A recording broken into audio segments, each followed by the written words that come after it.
আমাদের খাদিজা এডিটিং এর সকল প্রকার পার্ট গল্প দেখতে আমাদের চ্যানেলটি সাবস্ক্রাইব করে পাশে থাকা বেল আইকনটিতে ক্লিক করে অল নোটিফিকেশন অন করে দিন।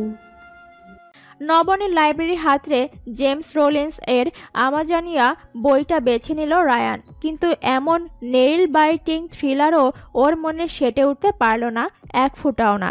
তখন নবনী ওইভাবে বেরিয়ে যাবার পর থেকেই কেমন এক অসহ্য অস্থিরতা গ্রাস করে রেখেছে রায়ানকে। নিজের মনের এই অদ্ভুত আচরণের কোনো কারণ খুঁজে পেল না ও। শেষমেশ বইটা বন্ধ করে ছাদে উঠে এলো।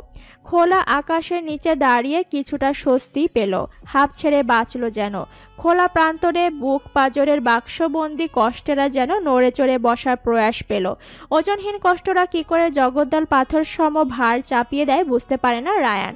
আকাশে খুব বেশি তারা নেই, কিছু বিক্ষিপ্তভাবে এদিক ওদিক ছড়িয়ে ছিটিয়ে আছে, তবে জ্যোৎস্নার আলো তার মিষ্টি আভা ছড়াচ্ছে স্বমহিমায়। সাথে মৃদুমন্দ বাতাস, কি অদ্ভুত সুন্দর বৃষ্টি হচ্ছে, জ্যোৎস্নার বৃষ্টি। নবনী দরজা খুলল রাতের খাবারের ঠিক আগে আগে। ভাবলেশহীন অবয়ব, শুধু চোখ কিছুটা লালচে হয়ে ফুলে আছে। এছাড়া সন্ধ্যার ঘটনার আর কোনো চিহ্ন নেই। চামেলি কিছুটা আশ্চর্য হলেও আফজাল সাহেব একেবারেই অবাক হলেন না। মেয়েকে খুব ভালো করে চেনেন বলেই হয়তো। মেয়েটা যে কতটা শক্ত মনের এটা তার থেকে ভালো করে আর কে জানে। তাই কি হয়েছে জানতে ছুটে যাননি, কিছুক্ষণ একা থাকার সুযোগ দিয়েছেন। মানুষের মন মাঝে মাঝেই একাকিত্বের আড়াল খোঁজে। নিজের মনকে টেনে বের করে খুঁটিয়ে খুঁটিয়ে পরখ করে নিতে ইচ্ছে হয়, সেই জায়গাটা মানুষকে দিতে হয়। তাতে কেবল ব্যর্থ হলে তবেই না প্রয়োজন হয় আপনজনের সঙ্গ। ভেতরে ভেতরে বিচলিত হলেও তাই পিছু ছুটেননি মেয়ের। চামেলির হতচকিত ভাব দেখে ফোরন কাটে নবনী। এভাবে তাকিয়ে কি দেখিস? আমি মানুষই আছি, কোনো ভূত প্রেত বা অতি মানবী নই আমি। চামেলির কপালের ভাঁজ সরল এতক্ষণে। কি জানো কন গো আফা, আপনি ভূত প্রেত হইতে যাইবেন কিসের জন্য? তখন ইটুট চিন্তা হয়েছিল এই। আমাকে নিয়ে চিন্তার কিছু নেই, আমি খাবার রেডি করছি, তুই তোর প্রিয় ভাইজানের খোঁজ নিয়ে আয়। ভাইজান একটু আগে ছাদ থাইকা নামলো, কইল আজকা এইখানেই খাইব বেক্কর সাথে, রুমে দেওয়ানের দরকার নাই। আচ্ছা তো ডাক ওনাকে। চামেলি যেতেই বাবার কৌতূহলী চোখে চোখ পড়ল। এতে কিছুটা থমকে গেল নবনী। সামনে নিল মুহূর্তেই, ক্ষীণ হেসে বলল, বাবা তোমাকেও দেখছি চামেলির ভূতে পেয়েছে, ঠিক আছে আমি। বাবা হাসি ফেরত দিয়ে বললেন, তবুও চিন্তা হয় রে মা, ভীষণ চিন্তা হয়। একাকিত্ব যে কতটা ভারী এটা যদি তুই বুঝতিস। শেষের দিকে আক্ষেপ ঝরে পড়ল গলায়। নিতান্ত অনিচ্ছায় ফুটিয়ে রাখা হাসিটা ম্লান হয় মুহূর্তেই। মুখে কথা জোগালো না, মনে মনে কেবল আওড়ে গেল। ওই ভারী একাকিত্বের বোঝা তোমার উপরে কিছুতেই চাপাতে পারবো না। আমাকে তার ভার মুক্ত করতে গিয়ে নিজে কেন সেই ভার বহন করতে চাও বাবা? চোখে জমা পানিটা ঠিকঠাক গড়িয়ে পড়ার আগেই হন্তদন্ত হয়ে রান্নাঘরের দিকে ছুট লাগালো নবনী। বাবা ওর যাওয়ার পানে তাকিয়ে রইলেন আকুল নয়নে। বটার বৈরাগী ঘোচাতে পারলেই যে তিনি সবচেয়ে বেশি প্রশান্তি পাবেন এটাও বুঝে কই। মনে মনে প্রার্থনা করলেন, পৃথিবীর সকল সুখ তোর ওপর বর্ষিত হোক, সুখের বৃষ্টি হোক তোর ওপরে, সেই সুখে ভেসে যা, ডুবে থাক, পরমায়ু নিয়ে হাসি মুখে বেঁচে থাক, স্বামী সন্তান পাশে নিয়ে। তামিমকে খাইয়ে দিয়ে ঘুম পাড়িয়ে দিয়েছিল রুমু। তখনই ঝুমু এসে বিছানার এক পাশে বসলো গুটিসুটি মেরে। তামিম যখন ঘুমিয়ে গেছে প্রায়, তখনই ধীর স্বরে বলল, আপা আমি আজ তোর সাথে ঘুমাই, কতদিন একসাথে ঘুমাই না। রুমু বোনের দিকে পূর্ণ দৃষ্টিতে তাকালো। এত সুন্দর কেন মেয়েটা, অথচ ভাগ্য যেন সকল অসুন্দর এই অপূর্ব সুন্দরী মেয়েটার জন্য তুলে রেখেছে। বোনের জন্য আফসোসে পড়ল ভেতরটা। আমার সাথে ঘুমাবি? আগে তো তুই একা একাই ঘুমাতে চাইতি সব সময়, মনে আছে? কি ঝগড়াই না করতে আমার সাথে। কিছুটা বিস্মিত গলা রুমুর, ম্লান হাসলো ঝুমু, কিন্তু ওর চোখে খেলা করা অদ্ভুত বিষাদ ঠিকই চোখে পড়ে। একা একাই তো থাকি সারাক্ষণ, এখন মনে হয় আবার ওই সময়টা যদি কখনো ফিরে পেতাম, ফিরে পেলে কি করতাম জানিস?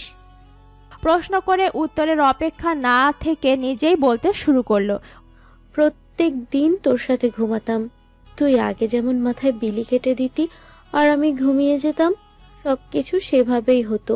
কত ভালো হতো বলতো, সারা রাত গল্প করে কাটাতাম। সব হাসি কান্নার গল্পগুলো তোর সাথে শেয়ার করতাম। উচ্ছ্বাস নিয়ে শুরু করলেও শেষের দিকে গলাটা অসম্ভব কেঁপে কেঁপে উঠছিল ঝুমুর। নিজেকে সামলে নেবার জন্য ক্ষণ কালবিরতি নিয়ে আবার বলল, ভুলগুলো সব ইরেজার দিয়ে ঘষে মেজে মুছে ফেলে জীবনটা আবার নতুন করে শুরু করা যায় না কেন আপা? হুহু করে কেঁদে ফেলল ঝুমু। ধরফরিয়ে উঠে বসে ওকে পরম মমতায় জড়িয়ে নিল রুমু। কান্নার শব্দে তামিম নড়ে চড়ে উঠল, কিন্তু সেদিকে ওর কোনো ভ্রুক্ষেপ নেই, কেঁদেই চলেছে। বহুদিন পর একটা কাঁধ পেয়ে তা জড়িয়ে নিংড়ে দিচ্ছে ভেতরের গ্লানিটুকু। বহুদিন কেউ ঝুমুরের সাথে ভালো করে কথাই বলে না। আমার সাথে আজ গল্প করবি আপা? সারা রাত? কি যে কাতরতা মেশানো এই কথায় রুমুর ভেতরটা কেঁপে উঠল, হু হু করে উঠল। তোর মনে আছে ঝুমু, আগে বৃহস্পতিবার রাতে কেমন করে রাত জেগে দুজন গল্প করতাম, পরের দিন স্কুল ছিল না বলে? মাথায় হাত বুলাতে বুলাতে বলল রুমু। ঝুমুর কান্নার দমকটা কমলো এবার কিছুটা। মনে নেই আবার? মা পাশের ঘর থেকে একটু পর পর সে কি ধমক দিত, সেই ধমকে খানিকক্ষণ থম মেরে আবারও খোলা হতো মনের ঝুড়ি। স্বপ্নালু চোখে আগচ্ছন্ন গলায় বলল ঝুমু, তুই এখনো আমাকে ঘেন্না করিস তাই না আপা? সহসাই মাথা তুলে সসংকোচে প্রশ্নটা করে বসল ঝুমু। রুমু সরাসরি ঝুমুর চোখের দিকে তাকালো। ওর কাজের জন্য একসময় ভীষণ রেগে গিয়েছিল ওর ওপর, কথাও বলেনি অনেকদিন, তবে ঘৃণা কোনোদিন করতে পারেনি।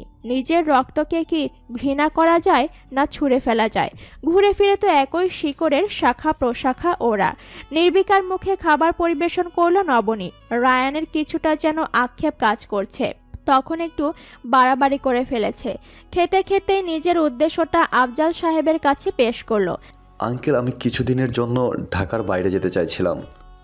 ভাতের প্লেটে নবনীর হাত থমকে গেল সহসা। আফজাল সাহেব জিজ্ঞেস করলেন, হঠাৎ? হঠাৎ নয় আঙ্কেল, এমনিতেই দেরি হয়ে গেছে কিছুটা। আমি বাংলাদেশের সব সুন্দর জায়গা ফ্রেমে ধরতে চাই। একেবারে হয়তো সব পারবো না, দুই একটা জায়গা ঘুরে আবার আসবো এখানে। কিছুদিন রেস্ট নিয়ে পরে আবারও বেরিয়ে পড়বো অন্য কোনো প্রান্তে। একদমে কথাগুলো বলল রায়ান। আচ্ছা, নিশ্চয়ই যাবে, কিন্তু বাবা তোমার শরীর তো এখন পুরোপুরি ঠিক নেই। আগে 100% ফিট হও, তারপর না হয় আমি নিজেই সব ব্যবস্থা করে দিব। আমি যা বলছি তাই হবে, আমি কিছু শুনছি না, এটাই ফাইনাল। অত্যন্ত দৃঢ়তার সাথে বললেন আফজাল সাহেব। রায়ান খানিকটা অবাক হয়েছে, কারণ মানুষটাকে সবসময় হাসি খুশি অবতারেই দেখেছে। আজ প্রথমবার এত কঠিন হতে দেখলো। তবে আফজাল সাহেবের স্নেহ মাখা শাসন ওর ভীষণ ভালো লাগলো। বাবারা বুঝি এমনই হয়, কোমলে কঠিনে মেশানো ভালোবাসাময় একজন মানুষ। ওর জন্য তো এসব অধরাই ছিল। এখন যখন পাচ্ছে তা পায়ে মারিয়ে যাবার মতো বোকামি কিছুতেই করবে না রায়ান। সাধ্যই যে নেই ওর। মাথা নেড়ে সম্মতি জানাতে নবনী ওর প্লেটে মাছ ভাজা তুলে দিল। রায়ান তাকাতেই হিসিয়ে বলে উঠল, এটাকে আতিথেয়তা বলে। সহানুভূতি কিংবা করুণা ভেবে ভুল করে বসবেন না যেন। রায়ান সহসা কোনো উত্তর খুঁজে পেল না, তাই চুপচাপ খেতে থাকে। এই মেয়েটা ওর কাছে আগা গোড়ায় এক দুর্বোধ্য চরিত্র। একটা রং বুঝতে না বুঝতেই আচমকা রংটা বদলে ফেলে। ঘড়ি জানান দিচ্ছে রাত 11টা বেজে 48। রায়ান শোবার প্রস্তুতি নিচ্ছিল, কিন্তু কিছুটা গুনগুনানি কানে আসতে রুম থেকে বের হলো। রান্নাঘরে লাইট জ্বলছে। ও জানে এখন নবনী থাকবে সেখানে, ওর সাথে কিছু কথা বলা দরকার। সন্ধ্যায় কঠিন কথাগুলো বলার পর থেকে মেয়েটা আর একবারও ওর খোঁজ নেয়নি। একবার সরি বলা উচিত কিনা বুঝে উঠতে পারছে না, তবুও প্রচণ্ড দ্বিধা নিয়ে পায়ে পায়ে এগিয়ে গেল সেদিকে। নবনী চুলা জ্বালিয়ে কেতলি চাপিয়ে দাঁড়িয়ে আছে আর আপন মনে কোনো একটা গানের সুর ভাবছে। সুরটা পরিচিত লাগলেও ধরতে পারছে না পুরোপুরি। সহসা ঘুরে তাকায় নবনী, আর রায়ানকে দেখে কিছুটা হকচকিয়ে যায়। আপনি এখন এইখানে? কিছু লাগবে? রায়ান এমন আচমকা প্রশ্নের উত্তরে কি বলবে তার খেই ধরতে পারল না। ইতস্ততভাবে বলল, আপনার সাথে আমার কিছু কথা আছে। আপনার সময় হবে শোনার? আপনি চা খাবেন? অপ্রাসঙ্গিকতায় আবারও বিমূঢ় হয়ে গেল ও। আমি বলছিলাম আপনার সময়। আপনার মাথা কি শুধু গোবর পোড়া আছে? সহজ কথা বুঝতে পারেন না কেন আপনি? সরাসরি রায়ানের চোখে চোখ রেখে কথাটা বলল নবনী। আবারও নিজের পুরনো ফর্মে ফিরে গেছে মেয়েটা। রায়ান রীতিমতো অপমানিত বোধ করল। দেখুন, আপনি বারবার আপনার লিমিট ক্রস করে যাচ্ছেন। কাউকে এভাবে বলতে পারেন না আপনি। রায়ানের রাগের থোড়াই কেয়ার করে নবনী।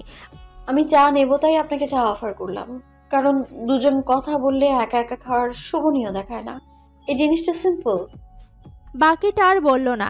রায়ান হতভম্ব হয়ে তাকিয়ে আছে। এটা সত্যি বোকামোর মধ্যে পড়ে কিনা ভেবে পেল না। এতে আরও অসহায় বোধ করল। নবনী ওর দৃষ্টি কয়েক গুণ তীক্ষ্ণ করে রায়ানের দিকে তাকালো। আপনি তো ভালো রকমের ক্যাবলাকান্ত আছেন। সবাই বলে সুন্দরী মেয়েদের বুদ্ধি নাকি হাঁটুর নিচে থাকে। আপনাকে দেখে মনে হচ্ছে সুন্দর ছেলেদের বুদ্ধিটাও হাঁটুর নিচেই থাকে। আচ্ছা, এটা নিয়ে কেউ কিছু বলে না কেন, জানেন কিছু? রায়ানের এবার নিজেকে সত্যি সত্যি ক্যাবলাকান্ত মনে হচ্ছে। নয়তো সেধে সেধে এই চূড়ান্ত অসভ্য ফাজিল মেয়ের সাথে কেউ কথা বলতে আসে। আপনার সাথে কথা বলার চাইতে শক্ত কংক্রিটের দেয়ালে 100 বার মাথা ঠুকে মাথা ফাটিয়ে মগজ গলিয়ে ফেলাও পানির মতো সহজ। দাঁতে দাঁত চেপে বলল রায়ান। কথা শেষ করতে যত দেরি হয়েছে প্রতি উত্তর আসতে তার ন্যানো সেকেন্ড সময়ও হয়তো লাগলো না। তো পানির মতো সহজ কাজটাই করুন না। কংক্রিটের মাথা ফাটান নয় তো এক বস্তা ইট দিয়ে নিজের মাথায় বাড়ি দিন। আমি তো আপনাকে সেধে সেধে আনিনি কঠিন কাজ করতে। আপনার পা ধরে তো বলিনি আসেন আসেন আমার সাথে কথা বলেন। আপনি কথা না বলে আমি একদম মরেই যাচ্ছি বলেছি আমি, বরং আপনি নিজে যেচে এসেছেন আমার কাছে। রাগে রায়ানের মাথা ফেটে চৌচির হয়ে যাচ্ছে। একটু পর হয়তো মগজ গলে চুয়ে চুয়ে পড়া শুরু করবে। আপনি একটা মহা ফাজিল মেয়ে। আপনার মতো অসভ্য মানুষ আমি আমার সারা জীবনে একটাও দেখিনি, দ্যাটস ফর শিওর। গলা না চড়িয়েও তীব্র ঝাঁজ ঢেলে বলল রায়ান। চুলার কাছ থেকে সরে এগিয়ে এসে রায়ানের থেকে প্রায় হাত দেড়েক দূরত্ব রেখে দাঁড়িয়ে সরু দৃষ্টিতে তাকিয়ে প্রায় নির্লিপ্ত গলায় নবনী বলল, এখন তো দেখলেন, দেখুন আরো ভালো করে দেখুন। দেখে দেখে চোখ জোড়া ধন্য করুন, কারণ এমন কাউকে আর কখনোই দেখবেন না। এই সুযোগ হেলায় হারানো কি ঠিক হবে? রায়ানের ইচ্ছে হলো নিজের মাথাটা সত্যি সত্যি পাশের দেয়ালে ঠুকে দিতে। সামনের চুলায় যতটা আগুন জ্বলছে সহস্র আগুন ওর মাথায় দাউ দাউ করে জ্বলছে। জেনে শুনে জ্বলন্ত উনুনে কেউ নিজের হাত দেয়? নিজের মনে গজগজ করতে করতে রুমে এসে প্রায় খটার শব্দে দরজা বন্ধ করে। নিজের মাথা দুই হাতে চেপে ধরে বসে রইল। কিছুতেই মাথার ভেতরে জ্বলতে থাকা ভিসুভিয়াস নিয়ন্ত্রণে আনতে পারছে না। শেষে পরাস্ত হয়ে শুয়ে পড়ল মাথায় বালিশ চাপা দিয়ে। একসময় ঘুমিয়েও গেল। নবনী কিছুক্ষণ সেভাবেই দাঁড়িয়ে রইল। কিছুটা খারাপ লাগলেও পাত্তা দিল না। ঝেঁটিয়ে সরিয়ে দিল সকল মন খারাপের রঙকে। এরপর একেবারে নির্লিপ্ত মুখে কাপে চা ঢেলে নিজের রুমে চলে গেল। ও তো সন্ধি করতেই চেয়েছিল। রায়ানই সেটাকে করুণা বলে ওর অনুভূতিকে খাটো করেছে। তাই রায়ানের প্রতি নিজের এই আচরণ নিয়ে এক ফোঁটাও অনুশোচনা হলো না। ভাবলো যে যেভাবে চায় বা যার যা প্রাপ্য তাকে তাই ফিরিয়ে দেবে, গুনে গুনে হিসেব করে। অযাচিত কিছু করে নিজের অনুভূতির অপচয় করবে না, বিন্দু পরিমাণও না। চায়ের কাপে চুমুক দিতে দিতে সুচিত্রা ভট্টাচার্যের কাচের দেওয়াল বইটা খুলে পড়তে শুরু করলো। সকল পার্থিব চিন্তা, লৌকিকতা, দুঃখ, বিষাদ সব দূরে ঠেলে ডুবে গেল বইয়ের জগতে। দুই বোন রাতে খুলে বসলো নিজেদের জীবনের কিঞ্চিত সুখ আর সমুদ্র সমান বিষাদের ঝাঁপি। আর 10টা মধ্যবিত্ত পরিবারের মতো ওদের জীবনও টানাপোড়েনে ভরা। এই সুখ তো এই দুঃখ, এই রোদ, এই ছায়া, আবার ক্ষণিক পরে ঘুটঘুটে অন্ধকারে ঢাকা। দুই ভাই আর দুই বোন, সাথে বাবা মা মিলিয়ে 6 জনের মোটামুটি বিশাল পরিবার। ওদের বাবা মনসুর আলী একটা ছোটোখাটো সরকারি চাকরি করতেন, তাতেই চলে যেত। মাসের অর্ধেক যেতে না যেতেই টানাটানি শুরু হয়ে যেত। তবুও একটা শান্তি শান্তি আবহ থাকতো। রাতে পুরনো ডাইনিং টেবিলটায় খেতে বসেও সুখ দুঃখের ভাগাভাগি চলত। রুমু কিছুটা জেদি হলেও ভীষণ শান্ত ধীরস্থির। পরিবারের দ্বিতীয় সন্তান, সবার বড় ভাই, আর সবচেয়ে ছোট ঝুমু। ঝুমু কিছুটা রকচটা গোছের ছিল। দুটো ভাইয়ের কেউই ডান পিঠে ছিল না, ভদ্রশিষ্ট ছিল। বেশিরভাগ সময় দেখা যায় মেয়েদের সাথে বাবার বন্ডিং একটু বেশি ভালো থাকে ছেলেদের সাথে মায়ের। কিন্তু ওদের ক্ষেত্রে বাবা মা দুজনেই যেন মেয়েদের বেশি ভালোবাসতেন। এটা নিয়েও খুনসুটি চলতো ওদের মধ্যে। রুমুর চান্স হলো জগন্নাথ বিশ্ববিদ্যালয় কেমিস্ট্রিতে। এরপরই ওর জীবনে সবকিছু পাল্টে দিয়ে এসেছিল প্রেম। উদ্দাম হাওয়ায় ভাসিয়ে নিয়ে গিয়েছিল অন্য কোনো জগতে। সাফায়েত ওর ডিপার্টমেন্টের সিনিয়র বড় ভাই ছিলেন, ছাত্র রাজনীতি করত টুকটাক। রুমু কোনো একটা সমস্যায় পড়ে এক বড় আপুর মাধ্যমে শরণাপন্ন হয়েছিল সাফায়েতের, সারাও মিলেছিল। সেই সূত্রেই পরিচয়, আস্তে আস্তে বন্ধুত্ব, একসময় সেই বন্ধুত্ব ভালো লাগা পেরিয়ে ভালোবাসায় রূপ নেয়।